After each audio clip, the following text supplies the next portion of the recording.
Hello everyone. हाँ जी, सो आप लोगों को पता ही है स्ट्रेटेजिक मैनेजमेंट के अंदर जो हमारा टॉपिक है ना, स्ट्रेटेजिक चॉइसेस के अंदर that is one of the most important topic which is retrenchment, right.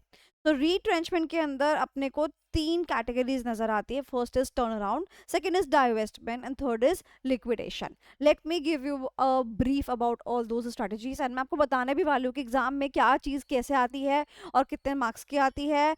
तो ध्यान से मेरी बात सुनेंगे। सबसे पहले हम बात करेंगे टर्न अराउंड की।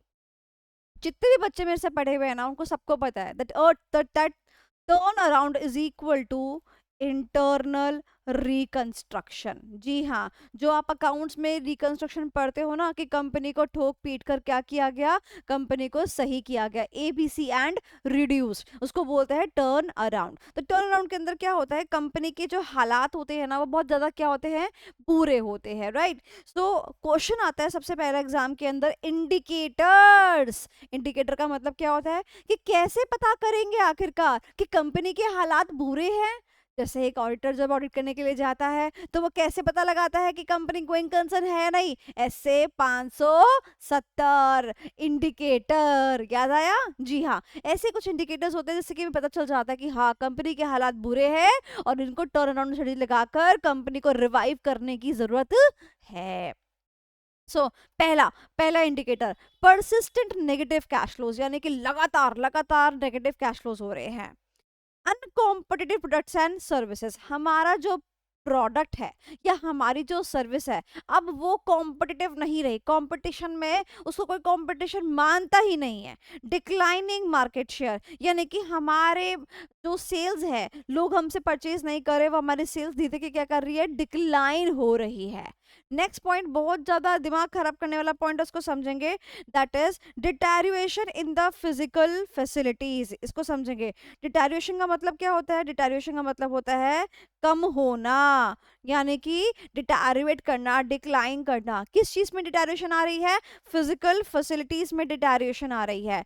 फिजिकल फैसिलिटीज क्या होती है, जैसे कि हम बैंक जा रहे हैं, हमें लोन नहीं मिल रहा, ठीक है। और क्या बोलते हैं, हमारे जो लेबर है वो हमारी कंपनी के अंदर रहना नहीं चाह रहे, वो जा रहे हैं तो हमें लेबर की फैसिलिटी नहीं मिल रही है, कोई हमें उधारी पे माल नहीं दे रहा है। तो ये सब चीजें क्या है, उसका कारण बनती है। तो जब आपके हालात खराब होते हैं ना तो कोई आपका सपोर्ट नहीं करता ना, तो इसका मतलब ये है कि जब कोई आपका सपोर्ट नहीं करता, आपको फैसिलिटी प्रोवाइड नहीं करता, तो वहां पर क्या होता है, डिटेरियोरेशन आनी शुरू हो जाती है, कंपनी की हालत खराब हो जाती है। Next is over staffing. Over staffing, जब आपको लगने लगे कि आपका काम तो बहुत कम है बट स्टाफ जो है वो बहुत ज्यादा है। तो जब काम कम है, स्टाफ बहुत ज्यादा है, तो ऑब्वियस ही बात है कि यहाँ पर आपको प्रॉब्लम आने ही वाली है। अब बात करते हैं हाई टर्नओवर ऑफ एम्प्लॉयज की। एम्प्लॉयज जो है वो आपका काम छोड़ छोड़ के जा रहे हैं। हाँ, आपका हाई टर्नओवर एम्प्लॉयज है।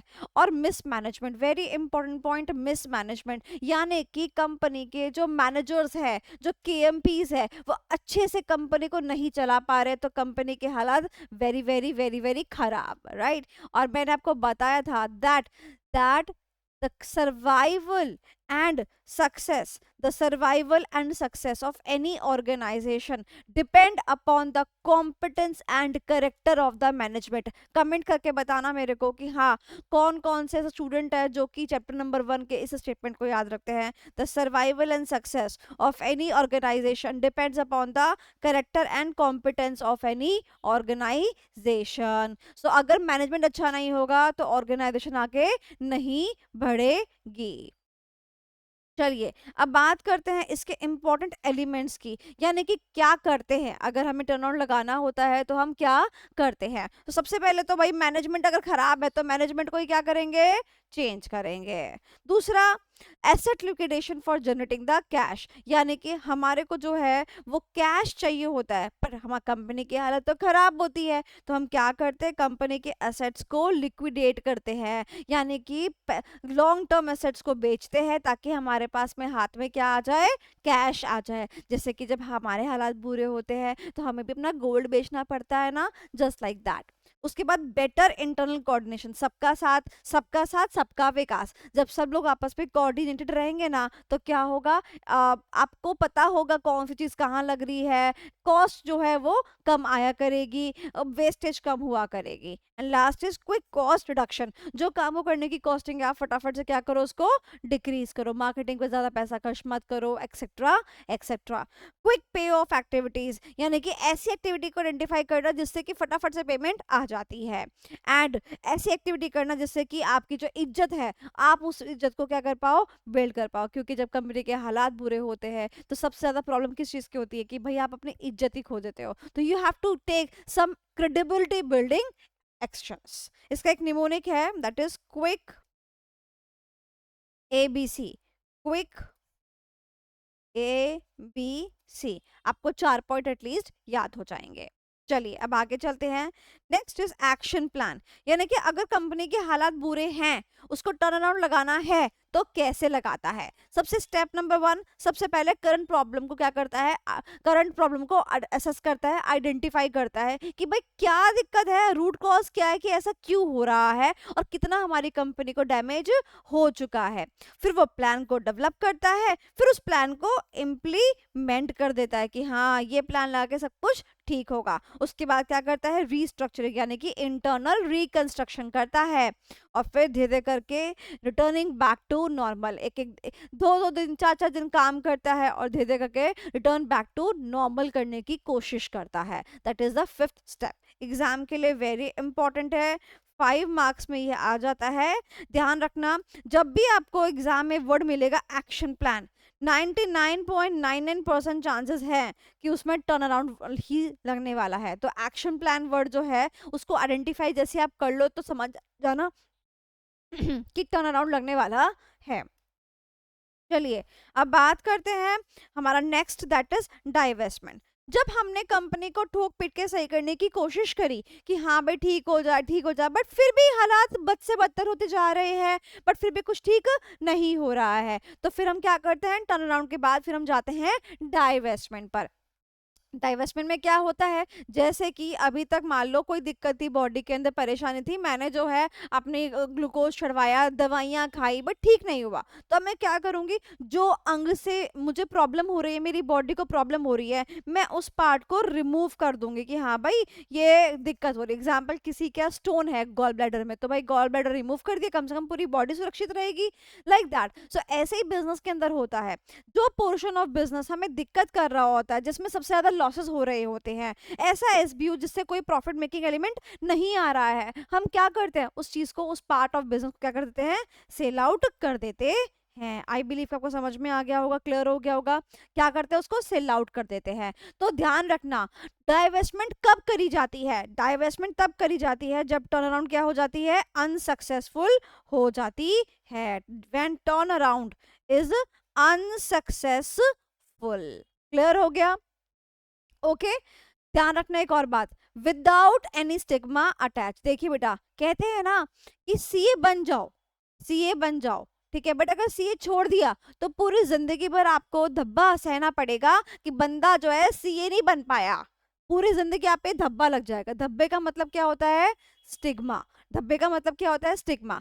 तो कंपनी डाइवेस्टमेंट क्यों करती है, कहती है कि मैं पूरी कंपनी बंद करूं, इससे अच्छा तो वो पार्ट ऑफ बिजनेस को बंद कर दो जो मेरे को लॉस लग रहा है ना। सो यहाँ पर कहते हैं कि अगर आप डाइवेस्टमेंट करते हो तो आपके ऊपर कोई दाग नहीं लगता, फेलियर का दाग नहीं लगता।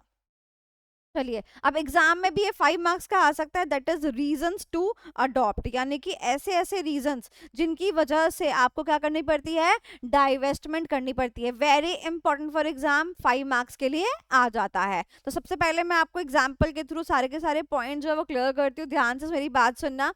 ऐसे सोचना कि जैसे मैं आपकी गर्लफ्रेंड, अगर जो लड़कियां हैं वैसे सोचना जैसे आपके बॉयफ्रेंड के बारे में बात करने वाली हूँ, ठीक है।